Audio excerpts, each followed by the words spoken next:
And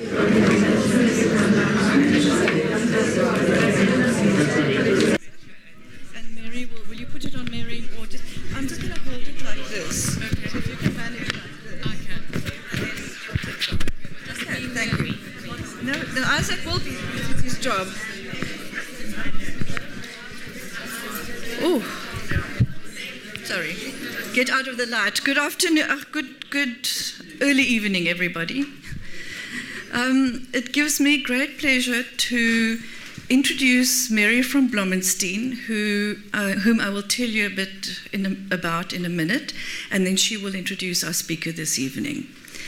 So Mary from Blomenstein is a graduate of Rhodes University and has a BA degree majoring in English and Fine Arts Studies and has a higher diploma in education. She also has a postgraduate diploma in museology from the University of Stellenbosch. Mary has specialized in restoring and curating historic houses and gardens, as well as in designing and initiating education programs. She's worked in Stellenbosch, Cape Town, and Bath in the United Kingdom. Currently, she is the curator of UCT's Works of Art collection and the Irma Stern Museum, and has a particular interest in botanical art. So please welcome Mary.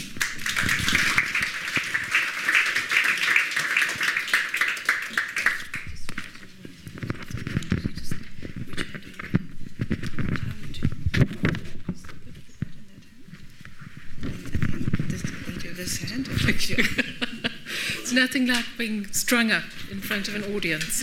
I am a natural exhibitionist, as you can tell. Thank you very much for that warm introduction, Madi.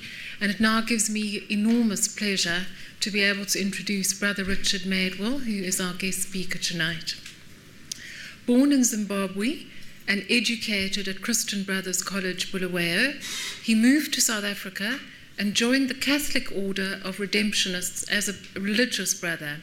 Following final vows, he was sent to study iconography in Tilburg, the Netherlands, in 1990, during the time of perestroika, just as Russia was beginning to open up. So it was a very interesting place to be and observe the Russian church coming out from underground. Brother Richard has worked in Cape Town as well as in KwaZulu-Natal, where he was based in both Bergville and Maryvale. He is currently vicar to the Redemptorist community, vocationalist director, and postulate master, as well as working in the parish and being a member of the parish council. He has been involved for a number of years in prison ministry at Pollsmoor. He is a representative on the Council of Redemptorists of Africa and Madagascar. In 2015, he was asked by the Order's General Council in Rome to execute an exact copy of the well-known icon of Our Blessed Mother of Perpetual Help, along with several other iconographers from various countries. These icons will travel to Rome and be blessed by Pope Francis to mark the 150th anniversary of the Order receiving the original 14th century icon. Later this year, he will be attending an iconography course in London during a holiday visit to family. Brother Richard's love and interest in icons, iconography, and their spirituality began in his early teens and continues to this day. We welcome Brother Richard. Thank you.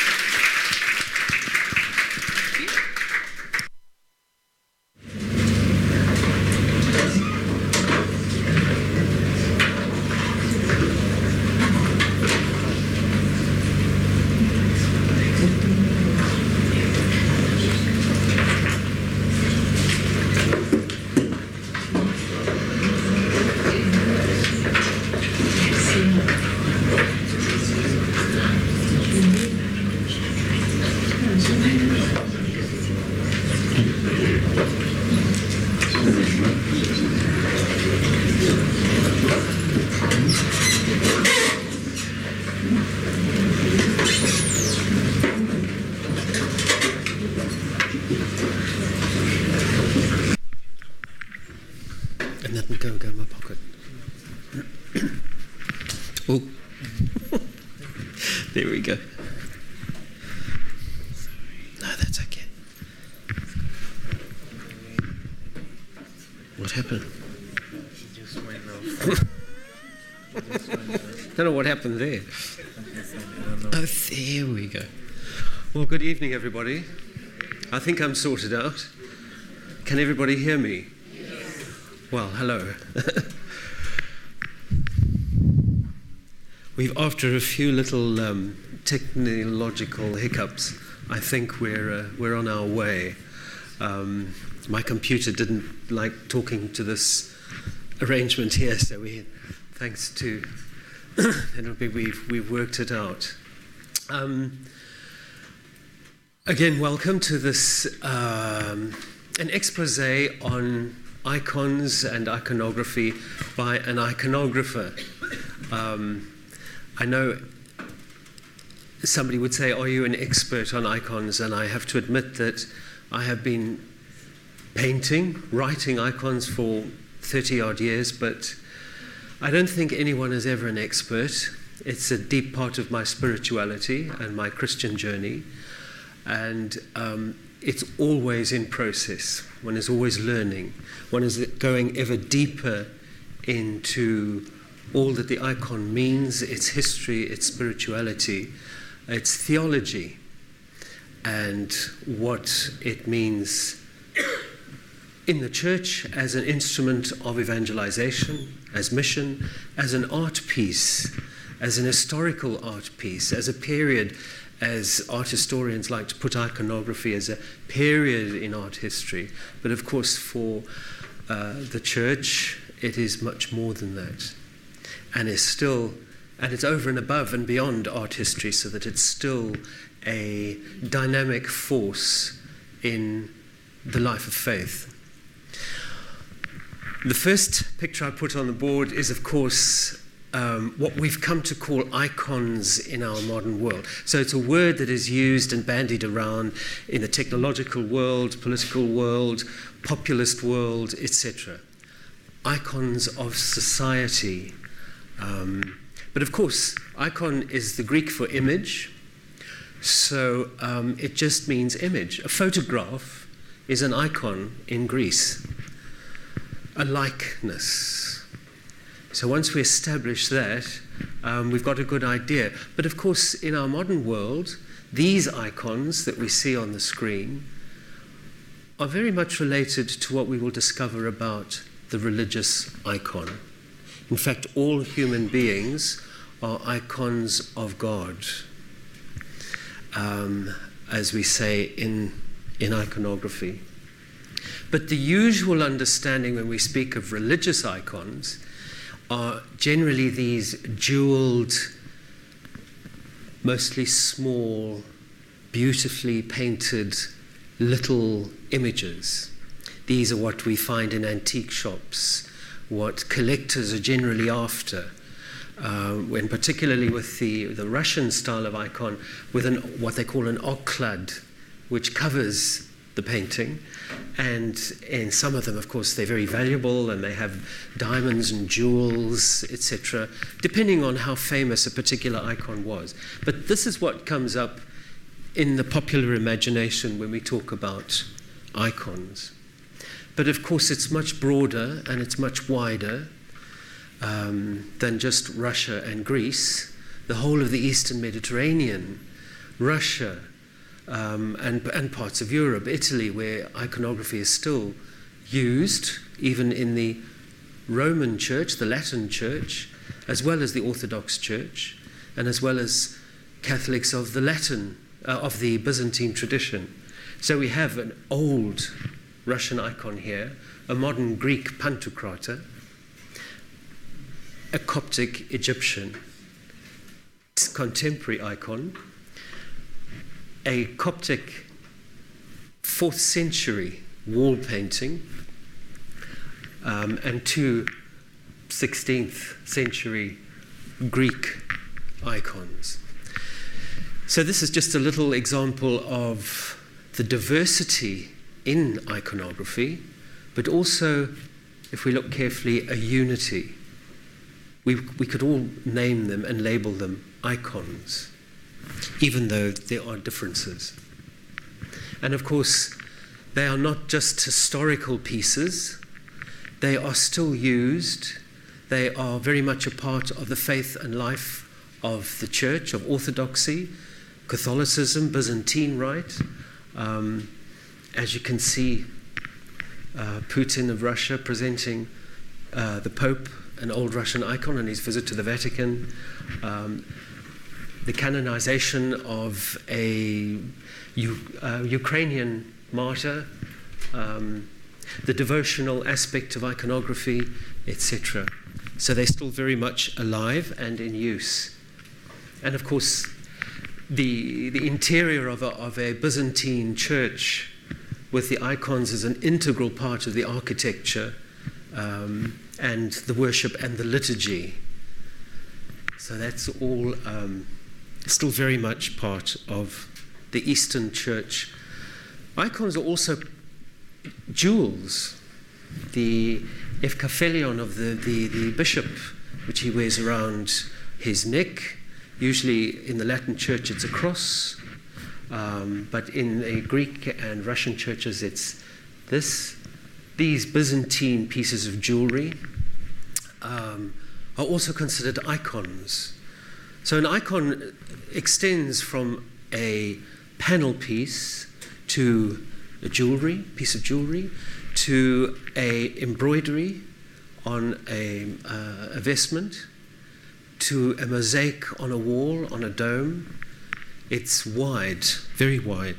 But we will keep ourselves to mostly the panel paintings tonight.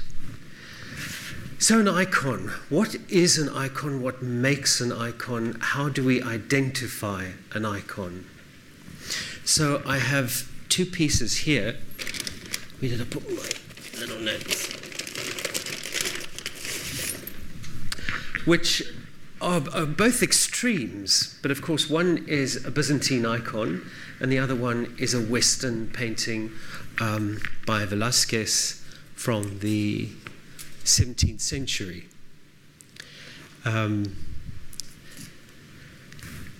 Both depicting the same event, but both very different in the way they go about it. The Velázquez has a focus on realism, drama, very dark background, showing the physical suffering of Christ on the cross. The Byzantine icon, in comparison, has a gold background. Christ is quite relaxed in a sense in comparison to the Velázquez. Of course, in this is included the Virgin Mary and St. John, which is always the case in an icon of the crucifixion. And round the border, we have various saints, with St. John the Baptist at the top, the Archangel Michael and Gabriel, and the Peter and Paul, and the various other church fathers. The icon is saying something a little more than the Velázquez. Velázquez is very beautiful. It's a powerful image. But the icon presents us with a different way of seeing the same event. And we'll go on and discover more of what that means. Again, a Rubens crucifixion and a Byzantine, from Constantinople, crucifixion. The gold background. If we had to sit in front of these two images for any length of time,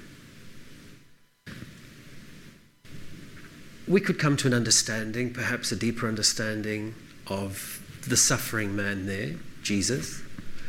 But with the icon, if we spent a little longer, there would be an element of stillness that we would encounter within ourselves. So the icon has an ability to confront us, to come out of itself. Now, icons are called windows into the divine, but the icon also has the ability to reach out to us.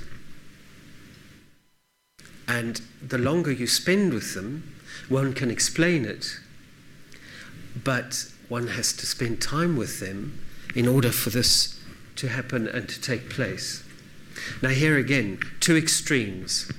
A Russian icon, quite abstract in many ways. Most of the icons we have seen are generally quite abstract. There's an element of abstractness which was wanting in the other paintings before that. This is a Russian icon from the 16th century.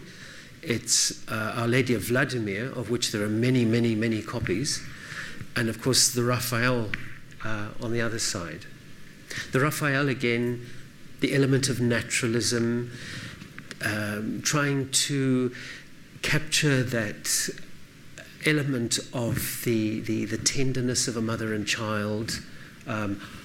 It could be any mother and child that Raphael might have seen on the streets of Naples or Rome, wherever he was.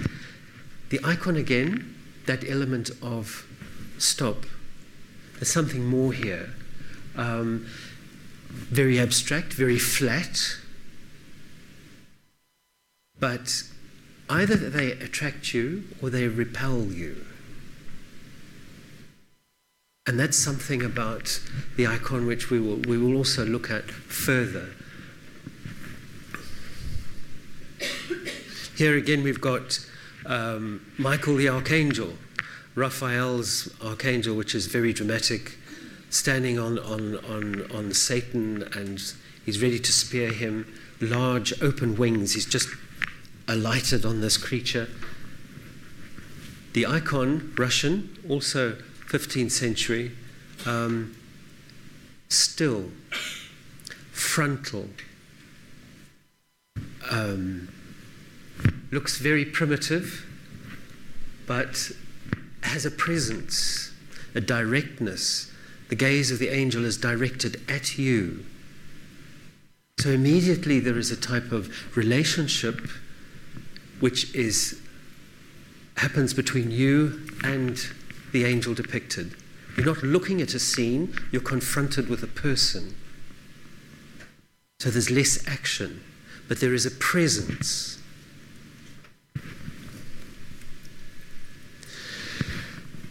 So it all began in the Mediterranean with the spread of Christianity from Jerusalem right out into the Pax Romana and all around this part of the Eastern Mediterranean, into Egypt, Italy, right as far as Spain, right into Syria and what is today Turkey, Constantinople. These areas, as we know, was a whole mix of cultures and peoples and languages and art and ideas. And Christianity moved out, picked up in these cultures what was relevant and how best they could express themselves in their own way, artistically particularly. The oldest examples of Christian art that we have are in Rome in the catacombs. Now these were all pagan symbols, pagan themes, which Christians adopted and what we say baptized and used to express their own new religion. It's very it's interesting that the early catacomb paintings were all symbolic. They were in the catacombs, they were graveyards. People didn't need to express a whole lot of sophisticated ideas. Bury the person, place a symbol over the top with a Christian symbol, some kind of sign that they had used. The Good Shepherd was generally Orpheus, who was a pagan symbol, which fitted very well with the Christian idea. Another one was the peacock, which was a pagan symbol, but fitted very well with the whole Christian idea of paradise and Christ himself, the promise of the world to come. Sorry, there we go. Christians at the time were mostly from the poorer races, so there wasn't a lot of money for art. And as we know, art requires money in order to be executed, to pay the artists. So these people had very simple art, as we see the catacombs themselves dug out of the tufa, the rock which hardens. And very often they were, the wealthier Christians would have a little area, a niche to themselves, where some of the nicest, because they could afford a little more, early Christian paintings are from. And if you could afford a little carving, that was even better. So here we have Christ the Good Shepherd, and the figure which became the Christian symbol of prayer with the arms upraised, which was taken from the pagan world at the time. That's how people prayed. But this one particularly with the Chi-Rho symbol, Christos, Jesus Christos, and the symbol of the dove, which was sent out from the ark and was the promise of life, that God had now relented and there would be dry land. So that was the symbol of paradise, that God has redeemed us and that now the flood is over, in other words. Without going too much into that, in about the latter part of the 3rd century, we find in the catacomb art figures of Christ. Now, prior to that, there were no actual figures of Jesus. You sometimes had somebody dressed in a toga pointing with a stick at a man wrapped in winding sheets, the raising of Lazarus. That is about as far as it got. There was no direct image of the features of Jesus, or an attempt at it. But round about the 3rd century, we find this image appearing, the bearded, long hair, which we've come to know as being the image of Jesus. Also, what is interesting is that the Alpha and the Omega. So the church is spreading. There's new converts. Christianity is becoming very popular. But of course, so are the ideas of what it's all about. Who is this person, Jesus? The Gospels themselves are just being collated and written, scraps being brought together, put together. The central idea was that he is the beginning and he is the end. So the more sophisticated the Christian thought becomes, so the art follows and displays that, so that it becomes a type of gospel for those who cannot read, but it also becomes a type of dogmatic statement. This is who he is. And the halo, which is a symbol of his divinity. So here's a man, he's divine as well, he's the beginning and he's the end. So this image is starting to become as I said, a dogmatic statement. It's telling us about who Jesus is. Of course, the more sophisticated art of the Mediterranean world, as we know from, we've seen pictures and mosaics of Pompeii, beautiful images of people, beautiful paintings, particularly in Pompeii, frescoes, pagan frescoes. But the most beautiful portraits that have survived are from Egypt, because Egypt had been Hellenized for the past 300 years. And the Hellenized Egyptians used portraits on their mummies instead of the normal, like the Tutankhamun mask that we've come to know. So these very evocative, very deep portraits, executed in wax, what they call encaustic, were placed on the mummy, as you see in that one, with the mummy wrappings round.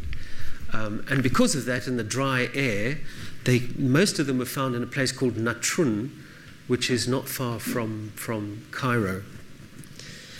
And from these we can see how the art of the time and the style was used to produce the ever-growing art of the icon. These are a sample of some of these portraits, Fayum portraits, and already you can see if you put a halo around them, they'd be an icon. But they're very expressive, very beautiful. There's a somberness. This little one, eyes are a little smiling, I think.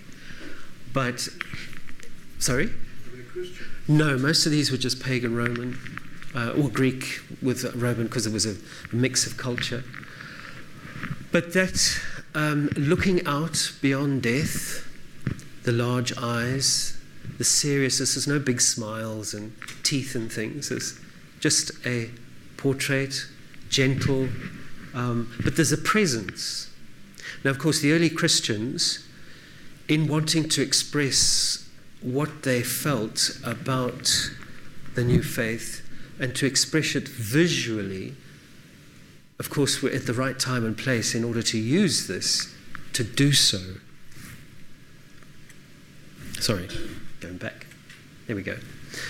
This particular portrait of Christ dates from the 6th century, the late 6th century, and was found in Egypt. It's not found, it was in the monastery of St. Catherine's in the Sinai. And it's also encaustic. It's a hot wax method. Now, this you can see the direct relationship between the Fayum portraits and this one. And it is one of the oldest portraits of Christ in existence. It has been damaged at some stage. This side here, you can see the eyes a little bit off key, but the halo denoting the divinity, and the presence, again, that presence, that engagement with the onlooker, with the person who's looking at the portrait, so that there is a type of relationship that is established. And there's very little detail in the background.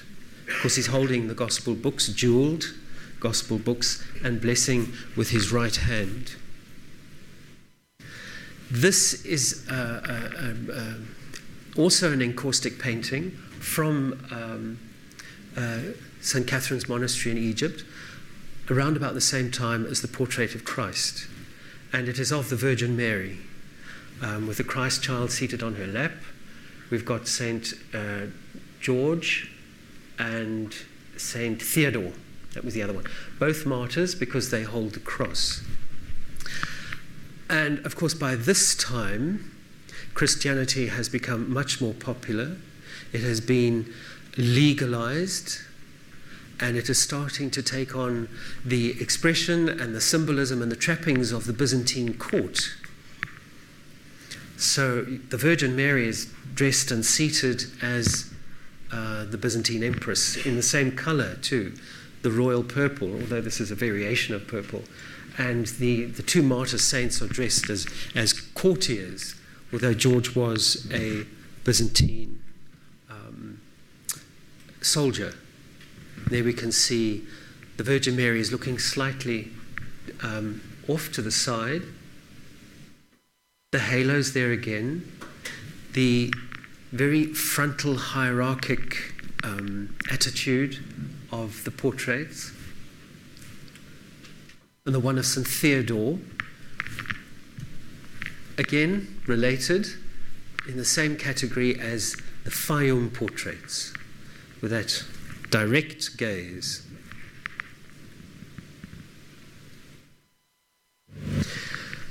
Now, I had to put this in because it's one of my things about the Shroud of Turin, although a lot of people say that the carbon-14 dating has put that in the box and it's no longer authentic, etc., etc. There's a huge school of thought which thinks otherwise, for lots of reasons. We won't go into that now. But the portrait of Christ that we saw, the one from St. Catherine's Monastery, and the Shroud of Christ fit extremely well with the St. Catherine's Christ. Now, within the Eastern Church and within the West, There is a legend. We always know there's no fire without smoke, whatever. And that there's a legend in the Eastern Church about King Akbar of Edessa, which is in modern day Turkey. But that was one of the first cities, I think it's Ufa it's called today. It was one of the first cities to accept Christianity. So there's some historical vein of truth running through. Now this king sent a delegation to Christ during his lifetime because he was suffering from leprosy, and he asked the king if he could be healed, if Christ would come and heal him. It is said that Jesus took a cloth and touched his face and said, "I'm sent to the children of the house of Israel. That's my concern." But he gave this to the servant who took it back, and the king was healed. Now, there was also a cloth. There's always been a legend of a cloth, the vernicle, which was put above the Chalke gate, one of the major gates into Constantinople, and it was the image of the city, which was said to protect it. We see here, there's King Akbar, and he's receiving the cloth. This is a very old icon from St. Catherine's Monastery as well. And this young man, actually, the rest of the icon is not related to the story of Akbar. This is just a little side panel. But that's Akbar, and he was healed. A little bit of a close-up.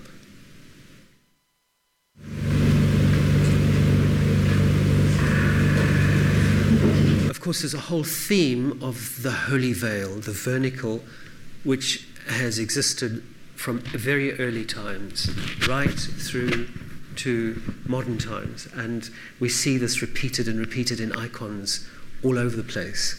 There you see the actual vernicle itself, the holy face.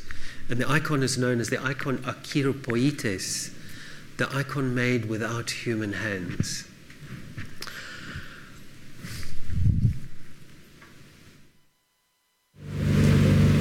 And of course, in the West, the legend takes a slightly different turn, and we have Saint Veronica, who wipes the face of Jesus on his way to the cross.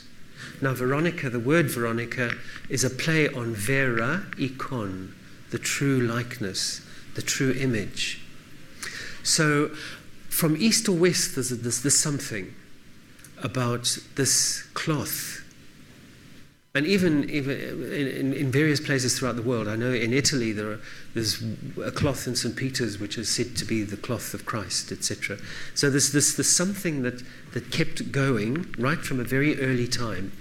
Now we know that in history, the church historian Eusebius, he writes in the 3rd century, and I'm going to quote it properly.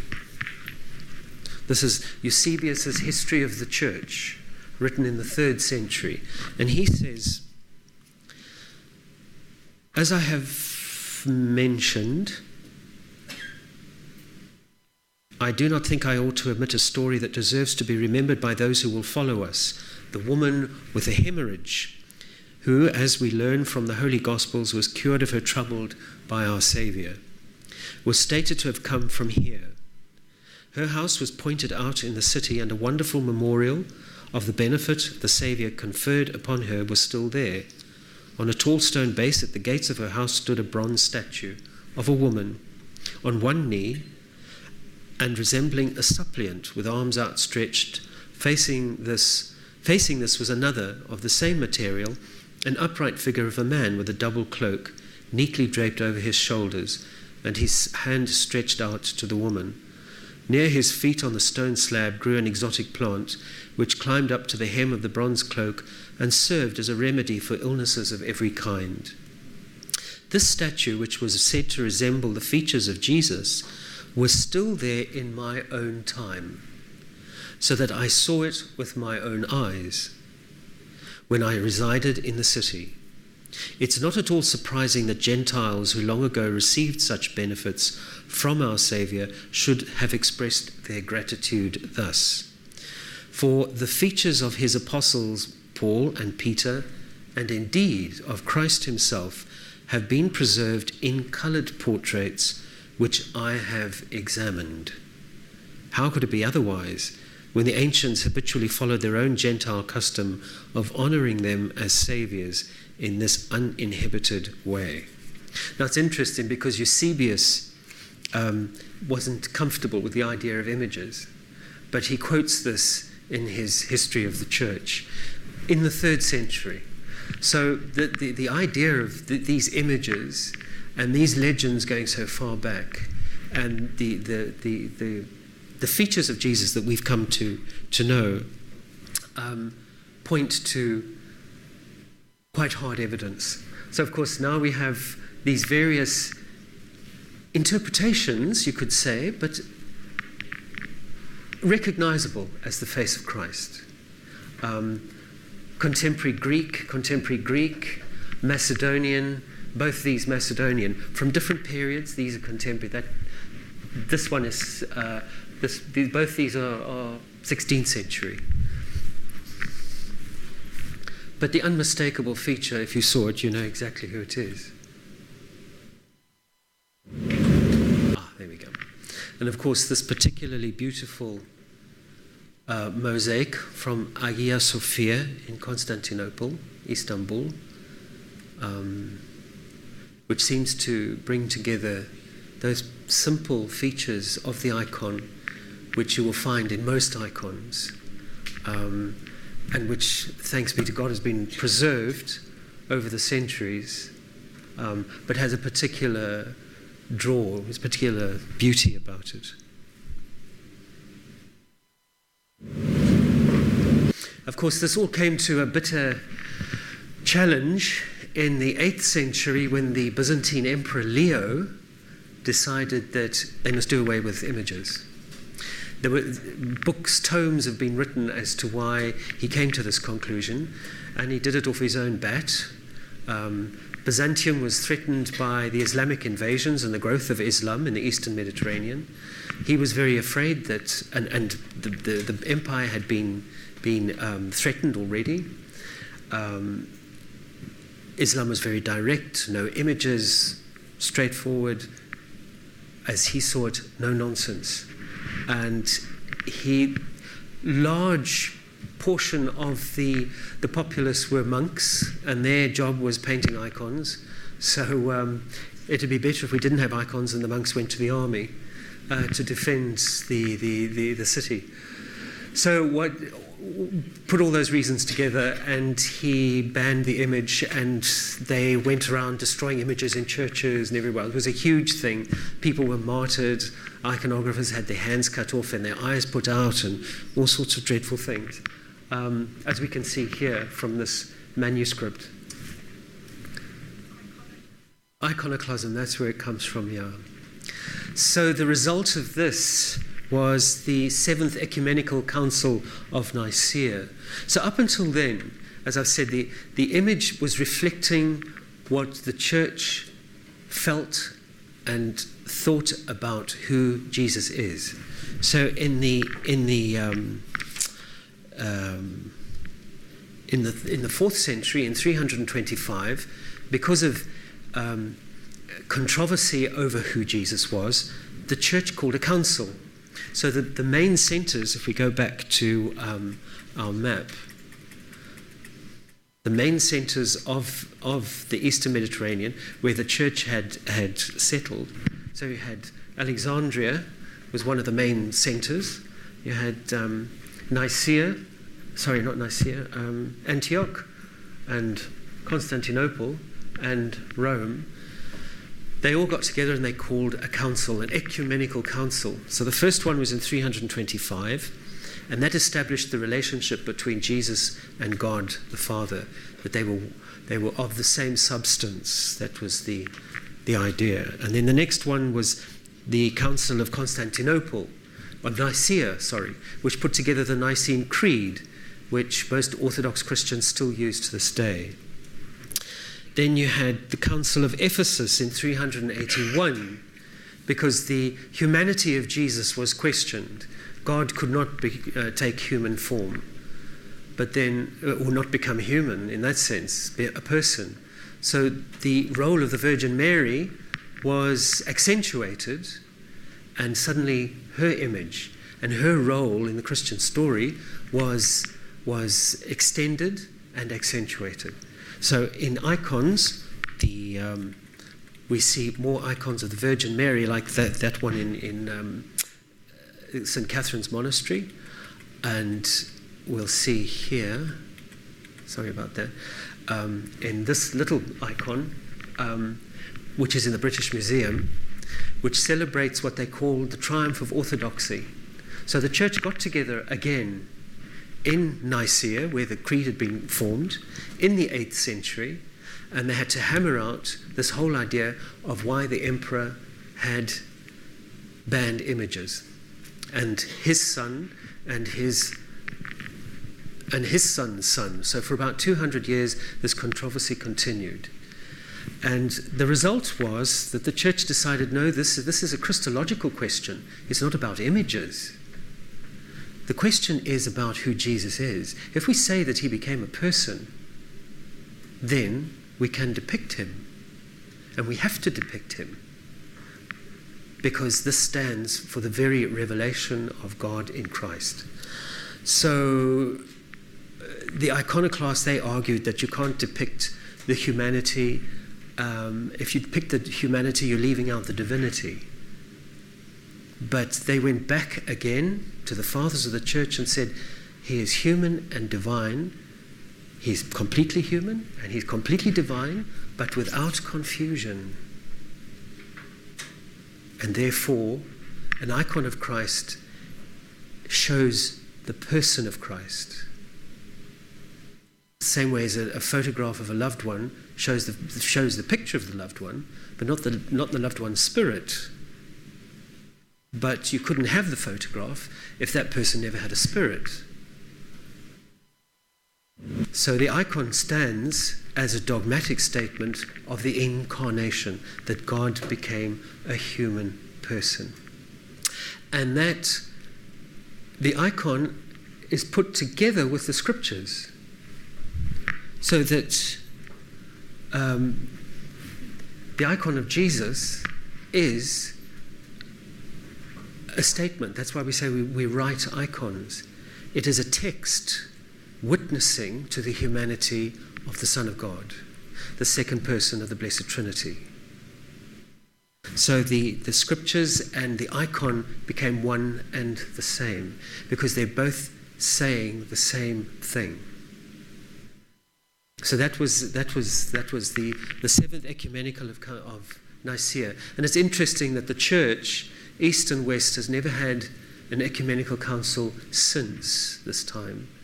And that icon we saw there is called the Triumph of Orthodoxy, which in the Greek and Russian churches is celebrated on the first Sunday of Lent, their Lent, because it's a slightly different calendar.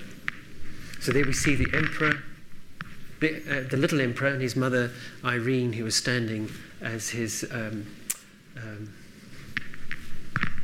regent, that's the word, and the council fathers, and these two down here holding the various icons. And still, if you go to the Greek church or the Russian church on first Sunday of Lent, they bring out all the icons and they go for processions around the streets. So, of course, this is, again, the dogmatic statement. Up on the top, we see M.R. Theos, Mater Theos, Mother of God.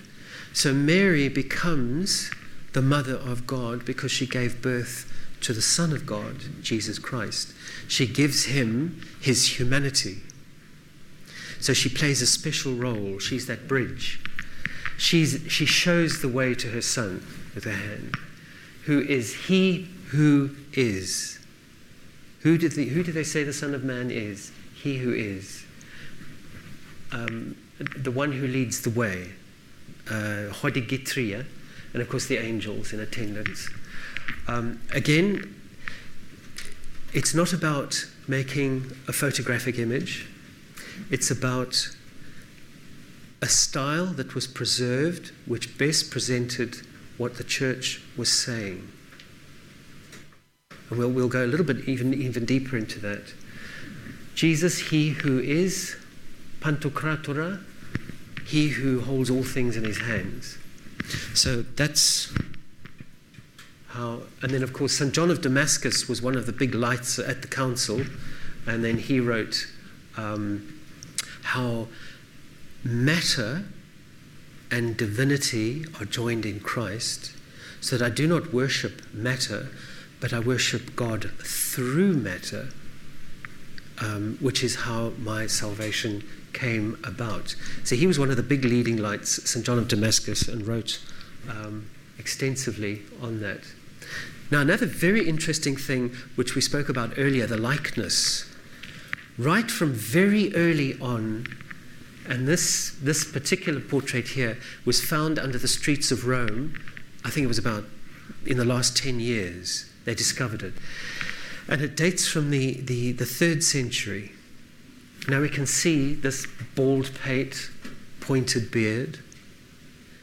Right throughout the centuries, from a Russian icon to contemporary icons, Paul always has the same countenance. It's been perpetuated and passed on. Same with Peter. This is a portrait of Peter, which is same period, 6th century, as that icon of Christ in St. Catherine, and painted in encaustic, and we'll see portraits of Peter going right down through the centuries, faithfully following. Now, this is what the icon is. At the council fathers were emphatic that what had been laid down prior to the council visually is a set visual language, the same way as the written language of the scriptures. So the icon is perpetuated, almost copied, but you know what, it's nothing copied is ever exactly the same. And as you can see here, there's differences in the way these features are rendered, but still with that icon feel. I'm going to skip a few things because time is marching on. This shows the Egyptian style of iconography, which comes, this is a 5th century icon, and how, because of the Islamic invasions, they were cut off quite a bit from the rest of the church, and the Church of Alexandria became quite out on a limb. But a modern iconographer, Isaac Fanus, in the last century, studied under some Russian emigres in Paris, took all the elements of the old icons and pharaonic art, the art from the pharaoh, put it together, and he came up with a new style and a new way, which shows that these as icons are recognizable. They have the same quality as icons, but they have a different feel and an almost contemporary feel.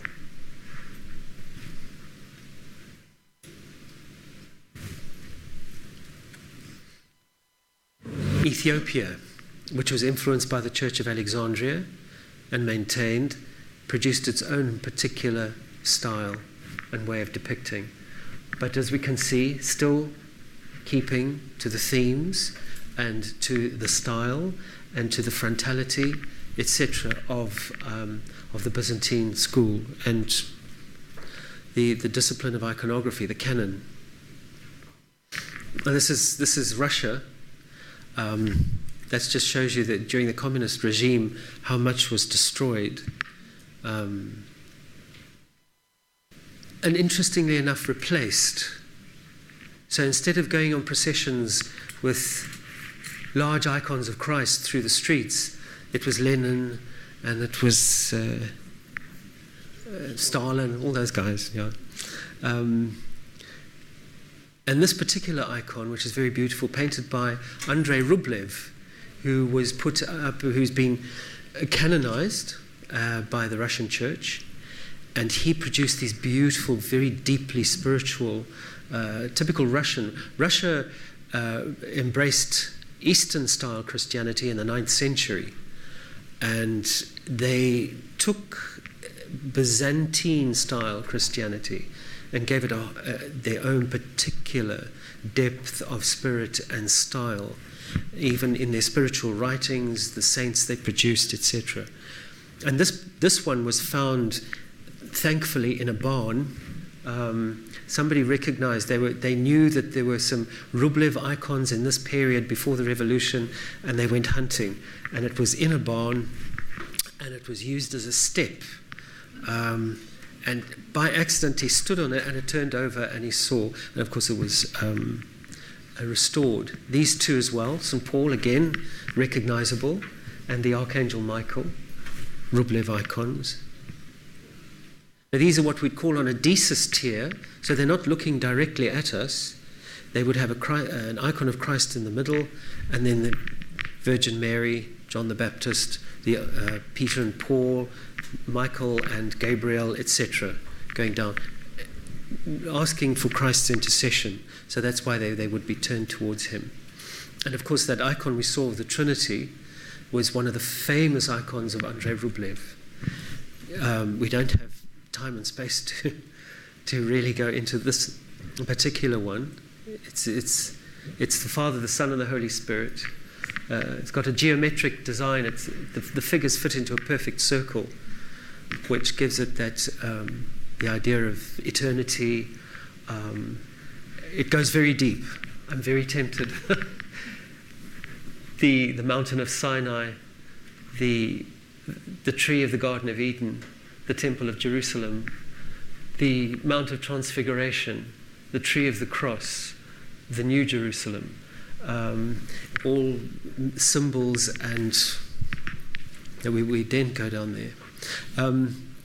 So the creation of an icon is quite complicated. It takes a lot of work. It's a mixture, first of all, a piece of wood, like that, with linen, muslin, and in rabbit skin glue, the old wood glue, which is heated to a certain temperature, and the cloth is soaked in that, and stretched over the wood, like that.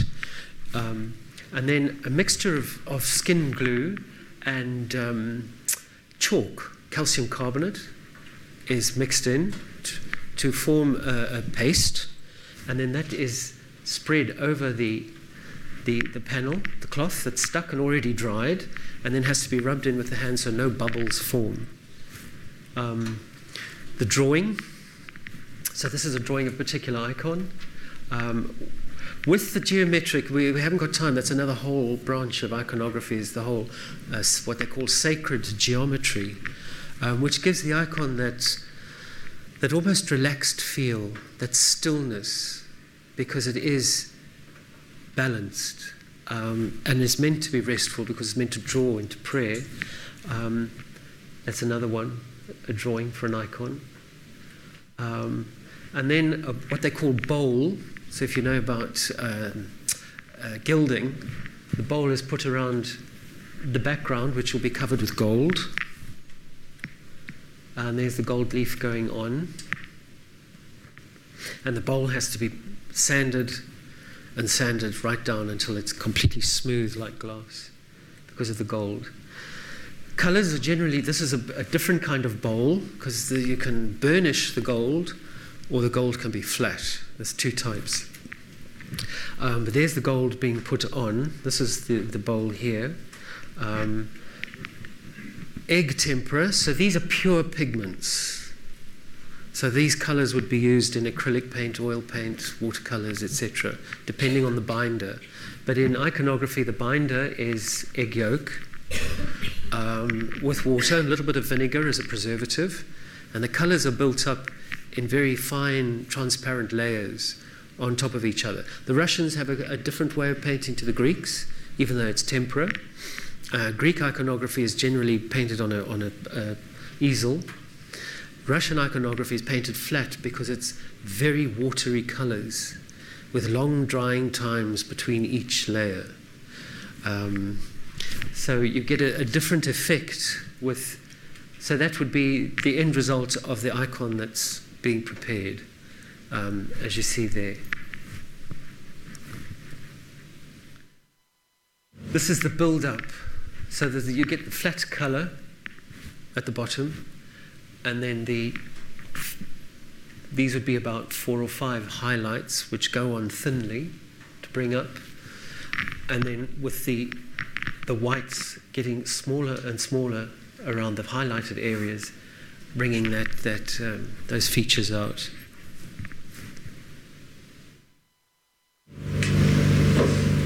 So you can see these illustrate very well this sort of style of brush strokes. Now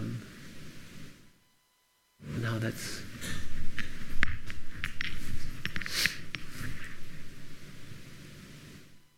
an old Madonna and Child. This is a contemporary Christ. This is Greek style, and here you can see this sort of transparent technique in this sort of Russian style here. So, of course, as I've showed you before, the interior of a Byzantine or an Orthodox church has a huge screen of icons between the nave and the sanctuary, and the priest enters through these doors to the altar. So it's the idea that the whole church is decorated because you're in the company of heaven at every liturgical service. That the liturgy, the Mass, is our participation in the divine, and that it's not just us, it's the whole company of heaven. It's outside of time and space. And there's always the Virgin Mary and Christ on these sides. Christ in majesty, that's the Deus Tyr I was telling you about, with the figures looking on and asking his intercession, and the life of Christ on that layer. So right from the Annunciation to the Dormition of Mary. Some of them are more elaborate, even more elaborate.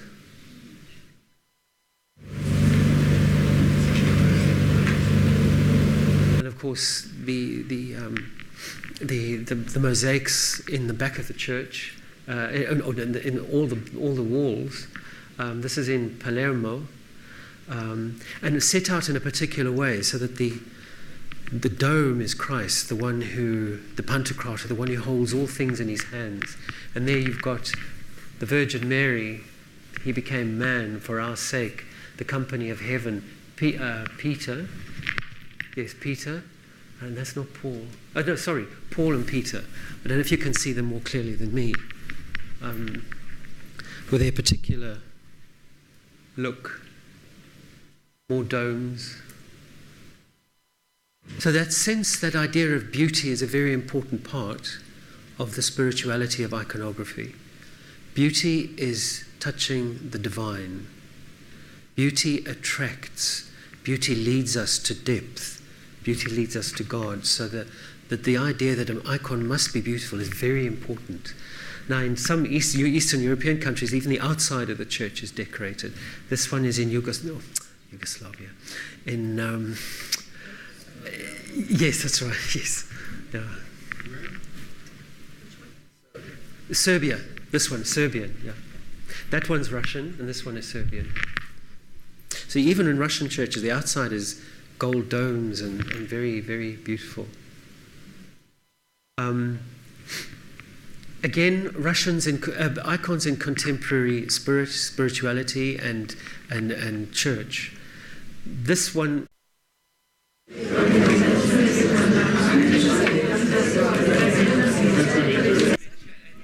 Mary, will you put it on Mary, or just? I'm just going to hold it like this. Okay. So if you can manage like this. I can. Okay, thank you. No, Isaac will be. It's his job. Oh, sorry. Get out of the light. Good afternoon. Good early evening, everybody. It gives me great pleasure to introduce Mary from Blomenstein, whom I will tell you a bit about in a minute, and then she will introduce our speaker this evening. So Mary from Blomenstein is a graduate of Rhodes University and has a BA degree majoring in English and Fine Arts Studies and has a higher diploma in education. She also has a postgraduate diploma in museology from the University of Stellenbosch. Mary has specialized in restoring and curating historic houses and gardens, as well as in designing and initiating education programs. She's worked in Stellenbosch, Cape Town, and Bath in the United Kingdom. Currently, she is the curator of UCT's Works of Art collection and the Irma Stern Museum, and has a particular interest in botanical art. So please welcome Mary.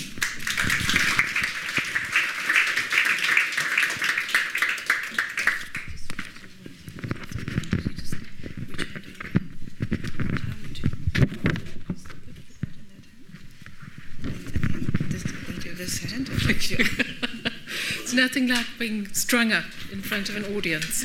I am a natural exhibitionist, as you can tell. Thank you very much for that warm introduction.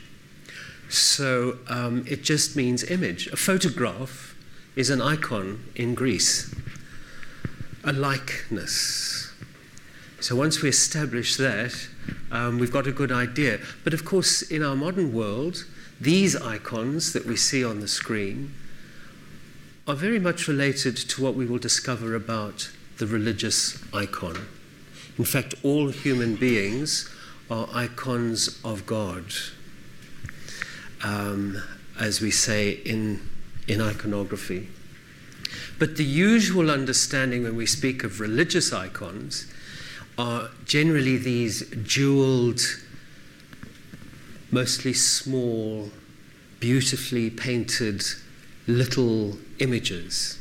These are what we find in antique shops, what collectors are generally after, when particularly with the Russian style of icon, with what they call an oklad, which covers the painting.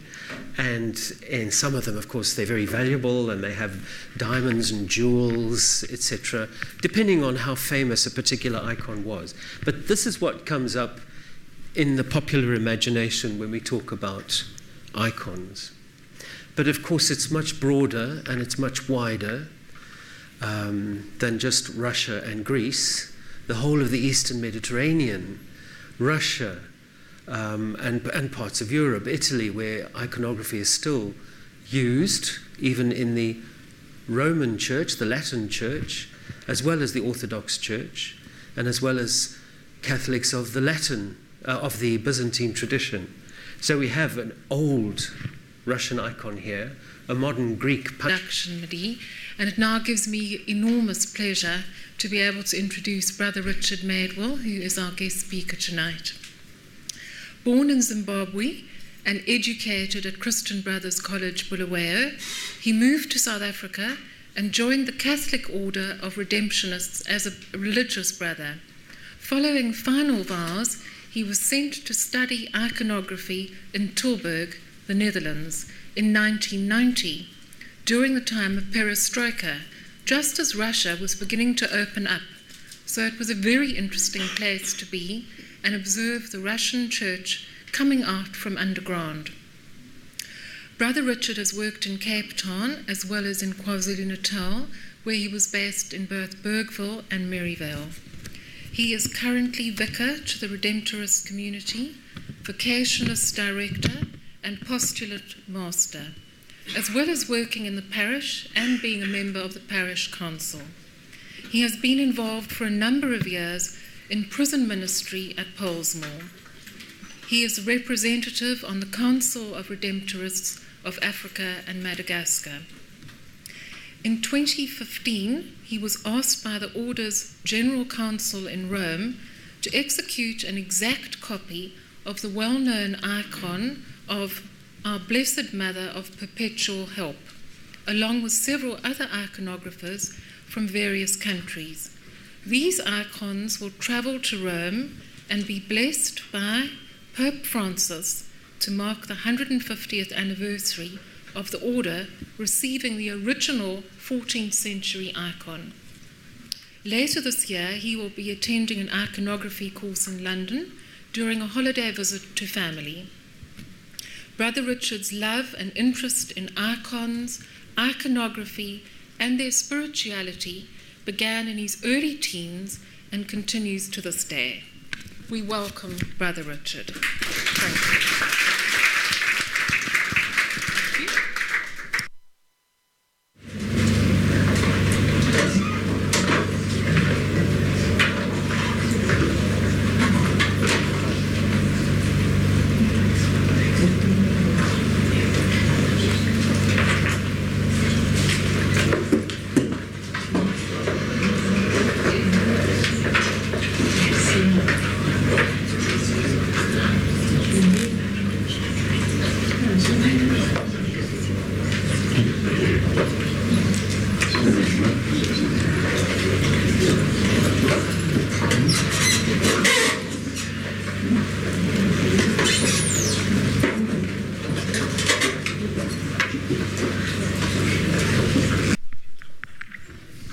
And let me go in my pocket.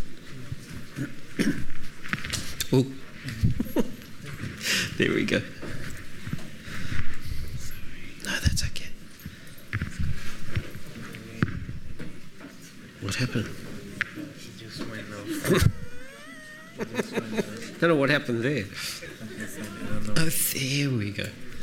Well, good evening, everybody. I think I'm sorted out. Can everybody hear me? Yes. Well, hello.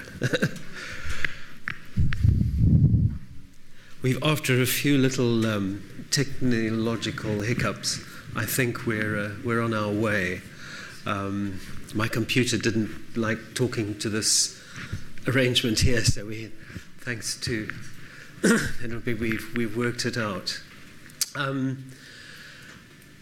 Again, welcome to this an expose on icons and iconography by an iconographer. I know somebody would say, are you an expert on icons? And I have to admit that I have been painting, writing icons for 30-odd years, but I don't think anyone is ever an expert. It's a deep part of my spirituality and my Christian journey, and it's always in process. One is always learning. One is going ever deeper into all that the icon means, its history, its spirituality, its theology, and what it means in the church as an instrument of evangelization, as mission, as an art piece, as an historical art piece, as a period, as art historians like to put iconography as a period in art history. But of course for the church it is much more than that. And it's over and above and beyond art history, so that it's still a dynamic force in the life of faith. The first picture I put on the board is, of course, what we've come to call icons in our modern world. So it's a word that is used and bandied around in the technological world, political world, populist world, etc. Icons of society. But of course, icon is the Greek for image.